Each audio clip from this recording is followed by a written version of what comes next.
کتنے لوگ ہیں مجھے ایک بات بتاؤ کہ جن کے بارے میں یہ فیصلہ ہو چکا ہے اللہ کی طرف سے کہ 2022 میں ان کی موت واقع ہو جائے گی؟ ہیں یا نہیں ہے؟ آپ کا کیا خیال ہے 2021 میں جتنے لوگ پاکستان میں ابھی زندہ ہیں یا انڈیا میں یا کہیں بھی 2022 میں یہ سارے موجود؟ 2023 جب شروع ہوگا تو سارے موجود ہوں گے؟ یہ بولو نا. بہت سے مر چکے ہوں, کچھ کورونا سے مرے ہوں گے. ابھی ہمارے ایک جاننے والے ہیں, ان کا 15 سال کا لڑکے کو کل قتل کر دیا کسی نے ٹارگٹ کلنگ میں یا کسی ڈکیتی میں. مجھے پوری ڈیٹیل معلوم نہیں. 15 سال کے لوگ بھی جا رہے ہیں, 20 سال کے لڑکے بھی جا رہے ہیں, 60 سال کے بھی جا رہے ہیں, 50 سال کے بھی جا رہے ہیں, اور وہ بھی خوشی منا رہے ہوں گے, پٹاخے پھوڑ رہے ہوں گے. 2022 شروع. بھائی 2022 آپ کی موت کا پیغام لے کے آ رہے ہیں, صحیح ہے نا؟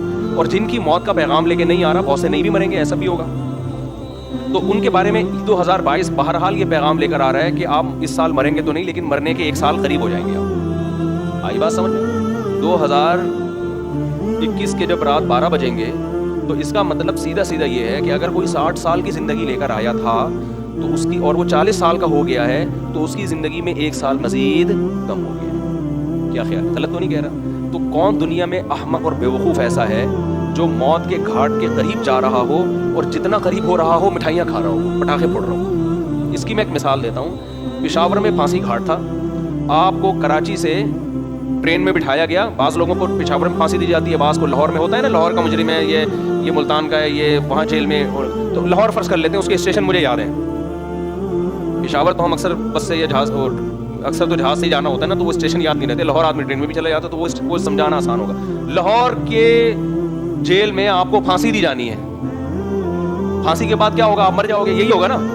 اب یہاں لے کے جا رہے ہیں آپ کو, کراچی میں بٹھایا آپ, اور پہنچنا کہاں ہے آپ نے؟ آپ کو بتایا کہ جیسے ہی لاہور میں آپ اتریں گے سیدھا پھانسی گھاٹ میں جا کے آپ کو ہینگ کر دیا جائے گا, لٹکا دیا جائے گا, اور آپ کا انا للہ ہو جائے گا. لیکن ابھی نہیں لٹکا رہے, ٹھیک ہے؟ تو آپ خوش ہیں کہ یار ابھی الحمدللہ میں بچا ہوا ہوں, لیکن لاہور پہنچتے ہی لٹکا دیا جاؤں. اب ٹرین یہاں سے چلنا شروع ہوئی, حیدرآباد پہنچی. آپ کو بتایا کہ ہر 3 گھنٹے بعد ایک اڈا ختم ہو رہا ہے اور قریب ہوتا جا رہا ہے. تو وہ اتنے کھیت اور وہ جو کھلیان اور بلڈنگوں کو دیکھ کے کبھی متاثر نہیں ہوگا. کہہ رہے اپنے دوستوں سے کہے گا یار یہ تمہارے لیے ہیں, یہ میرے لیے نہیں. حتیٰ کہ جب لاہور اسٹیشن کے قریب پہنچے گا تو اس کو بحریہ ٹاؤن نظر آئے گا. اب لوگ کہیں گے اس پھانسی پہ لٹکنے والے کو کہ دیکھ کیا خوبصورت بحریہ ٹاؤن. کیا وہ کہے گا تیرے لیے ہے, میرے لیے نہیں ہے, میرے تو پاؤں قبر میں لٹکے ہوئے ہیں.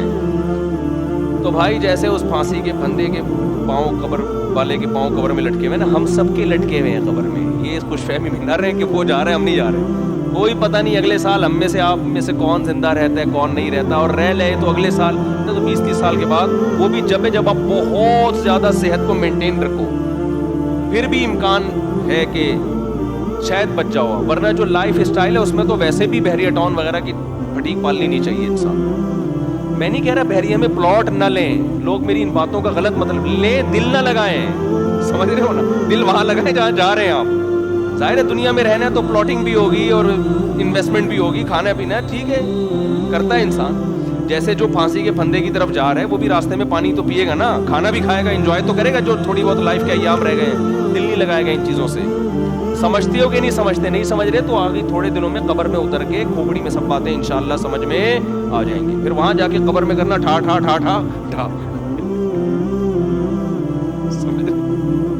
جس دن قبر میں اترو نا, مرنے کا ڈاکٹر آ کے بتا دے آپ کی زندگی میں 1 گھنٹہ رہ گیا, تو آپ کہنا یار 2021 میں نے ٹھا ٹھا ٹھا, 22 میں نے ٹھا ٹھا ٹھا کیا تھا, 1 سال گزر گیا تھا. اس کا مطلب اب میں 59 کا یا 60 کا ہو گیا, اب میری زندگی کے سارے سال ختم ہو گئے. واہ واہ, ڈاکٹر کو ہی اٹھا اڑا دینے لگے.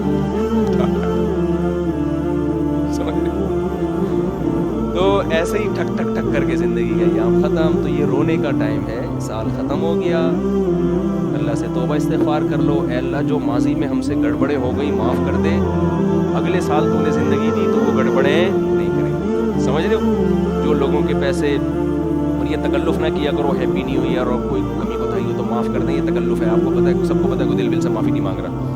ایک صاحب حج پہ جا رہے تھے, مجھے کہنے لگے میں آپ کو معاف کر دیں. میں نے کہا میں نہیں کرنا, 500 روپے دے گا تو معاف کر دوں گا, ورنہ نہیں کروں گا. 500 روپے دے دے میرے تو معاف کر دوں گا. پھر بھی نہیں دی اس نے. تو کہہ رہے میں نے آپ کا کیا بگاڑا ہے جو آپ مانگ رہے ہیں؟ جب میں نے کہا تم نے بگاڑا نہیں تو معافی کیوں مانگ رہے ہیں؟ بگاڑا ہے تو میں 500 روپے دے گا تو معاف کروں گا, ورنہ تو جب بھی کوئی اس طرح کیا کرے نا معاف کر دیں, بولے 500 روپے دے دے معاف کر دوں, فری پھوکٹ میں نہیں کیا کرو. تو یہ تکلفات ہیں, چھوڑ دو ان کو, یہ تکلفات ہیں. جو کرنے کا کام ہے توبہ استغفار کر لے آدمی, اور جو ہے وہ حقوق العباد ہیں وہ لوٹا دے ان کو, آئندہ کے لیے عزم کرے یار جو ہو چکا ہو گیا, آئندہ انشاءاللہ. جب ابتدا ہی گناہ سے ہو رہی ہے, نحوست سے سال کی ابتدا ہو رہی ہے, جس کا مطلب اللہ کو آپ نے بتا دیا ہے کہ اللہ میرا آئندہ بھی یہی پروگرام ہے. تو ان چیزوں سے, آتش بازی سے اور یہ ہیپی نیو ایئر وغیرہ سے منع روکیں اپنے آپ کو, لوگوں کو کرنے دیں جو کر رہے ہیں, آپ بچے رہیں اس سے. یہ لوگ حسرت اور افسوس کریں گے اس وقت جب ان کی موت ان کے سر پہ آ کے کھڑی ہوگی. ابھی ان کو ہنسنے دیں, آپ تھوڑی دیر اللہ اللہ کر کے رو لیں, کل آپ ہنسیں گے یہ روئیں گے. تبھی قرآن کہتا ہے نا کہ ان الذین آمنوا, وہ سورہ مطففین کی آخری آیات ہیں, کیونکہ وہ زندگی کے جتنے سال لے کر آئے تھے ان میں سے ایک اور سال کم ہو گیا, تو وہ خوشی منا رہے ہیں 2022 شروع ہو رہا ہے, حالانکہ اب تو آپ کا آخری اسٹیشن شروع ہو رہا ہے. یعنی ایک پھانسی کے پھندے پہ اگر آپ کسی کو لے کے جا رہے ہیں اور کراچی سے اس کو آپ پشاور کی طرف لے کے جا رہے ہیں, تو جیسے جیسے اسٹیشن کم ہوں گے وہ اس کو سیلیبریٹ تھوڑی کرے گا کہ جی اب چونکہ میں ملتان پہنچ چکا ہوں تو 3 مٹھائی کے ڈبے جناب کھائے جائیں اور کھلائے جائیں کیونکہ میں قریب پہنچ چکا ہوں پشاور کے. تو بھائی وہاں پھانسی کے پھندے پہ اس کو چڑھایا جانا ہے. تو جیسے جیسے ہمارا ٹائم گزرتا ہے, سال گزرتے ہیں, دن گزرتے ہیں, ہماری زندگی کے ایام کم ہو رہے ہیں. تو اس کو چاہے وہ اسلامی سال ہو چاہے وہ انگریزی سال ہو, اس کو سیلیبریٹ کرنے کا کوئی تک نہیں بنتا, یہ اللاجیکل کام ہے. ہاں یہ اس طور پہ اس کو منانا کہ ہم ایک نیا عزم کریں, ایک نیا جوش پیدا کریں اپنے اندر کہ ہماری زندگی کے ایام میں ایک اور سال ختم ہو گیا, تو جو پچھلے سال ہم سے کوتاہیاں ہوئی ہیں ہم یہ عزم کریں کہ آئندہ سال نہیں کریں گے, اور جو پچھلے سال ہم سے اچھے کام ہوئے ہیں ان پہ اللہ کا شکر ادا کریں کہ آئندہ ان کو اور ہم نے کنٹینیو کرنا ہے. تو اس طرح سے اگر منانے کا اس طرح کا کوئی تصور ہے پھر تو چاہے اسلامی ہو چاہے انگریزی ہو ضرور منانا چاہیے. لیکن جس طرح سے آج کل منایا جا رہا ہے یہ بالکل ایک اللاجیکل کام ہے, نہ اس کو شریعت اس کو اپریشیٹ کرے گی اور نہ عقل اس کی حوصلہ افزائی کرے گی.